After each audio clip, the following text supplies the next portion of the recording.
كاميرا ريمونتادا عملت حوار مهم من انجلترا مع كلارك نجم نيوكاسل السابق والمدير الفني للسابق للمريخ السوداني. تعالوا نشوف الحوار ونرجع نكمل حلقتنا مع كابتن ميدو. Good evening everyone. Welcome to the show. Remontada. Clark here, head football coach. The Egyptian king, Mo Salah. Do I see him being a future captain at Liverpool? My answer to this is a categorical yes, because I believe you have two different types of captains. You have a captain who leads by his verbal and how he behaves and how he speaks with the players and what he asks of them, and he helps them along and he's an extension of the head coach. Or you have an option of a player who leads by example, and I think Mo Salah is this one. He falls into that category of leading by example. He's such a terrific trainer and obviously does terrific things on the pitch, and he has the total respect of the Liverpool dressing room. He's very, very popular with the other players, with the staff, and obviously with the crowd. So I think one day Mo has the opportunity to be the captain of Liverpool without a doubt. He's had many offers to leave. Do I think he'll stay in England and with Liverpool? And what's my opinion? So I believe he will. Speaking with my son Bobby, who's at Liverpool, you see Mo comes in with a terrific attitude, very happy, always smiling, seems to love playing for the club. As I said, he's adored by the fans. He's adored by all the English fans as well, even of other clubs. Only when they play against Liverpool or they don't support him, because obviously they're very worried about what can happen in the games. But for sure, we want him to stay. He's a super player. He's a great example to all the youngsters. So yes, I believe they will stay. I think he's really, really happy, and you know, happiness counts for a lot. So we all hope that he stays. I think he personally will.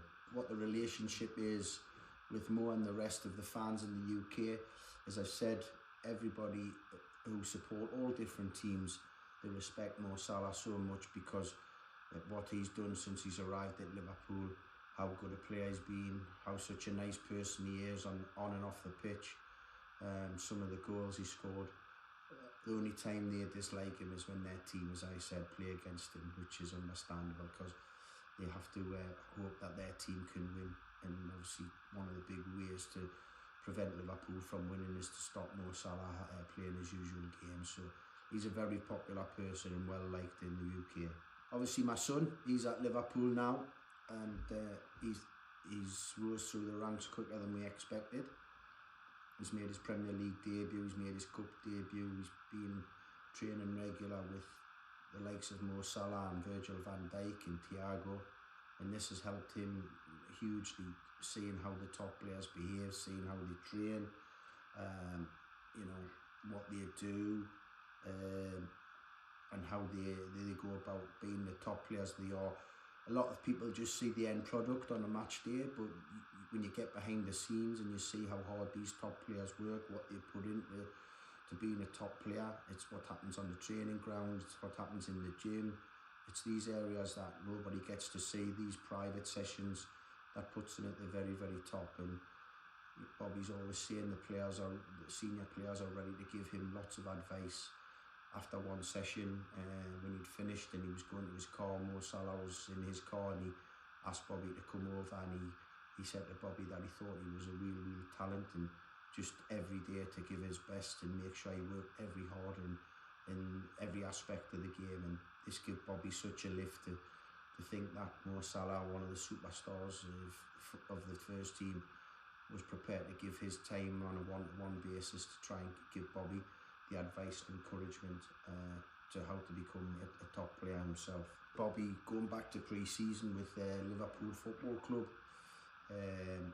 I've brought my good friend and colleague Islam over from Egypt to work with Bobby for 15-20 days to put him in a great position and be in great condition to impress Jurgen Klopp and his staff and the rest of the squad from the first day of pre-season, which will give him a better opportunity to force his way into the Liverpool team on a regular basis for the up-and-coming Premier League season and Europa League, and cup competitions. I've obviously worked with Jimmy before. When I came overseas, I didn't know anything about him until the first time we worked together in Sudan with Marek, and I quickly realised there how good he was at his job, how dedicated he was. He can deal with you know, the players on a one-to-one basis. He can deal with them in a group. His thought process on modern technology and how to use it and get the best, working alongside a coach like myself to see what I want to get out of the group is second to none. So, you know, to give my son the best chance, I thought, to get Jimmy across and let him work with the best leading up to going into Liverpool, and the work that's been done, I'm very, very confident that once he goes back into Liverpool, they'll be mightily impressed with the work that's been done, ready for him to have a really strong pre-season and force his way into the group of different levels. And I'm currently just thinking about all these options and these possibilities.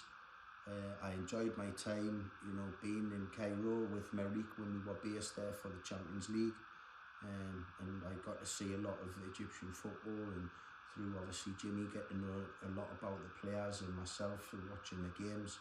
Obviously we had the games for the Ali in Champions League, so got to know and see the real top teams from that country. Thank you for your time, Lee Clark.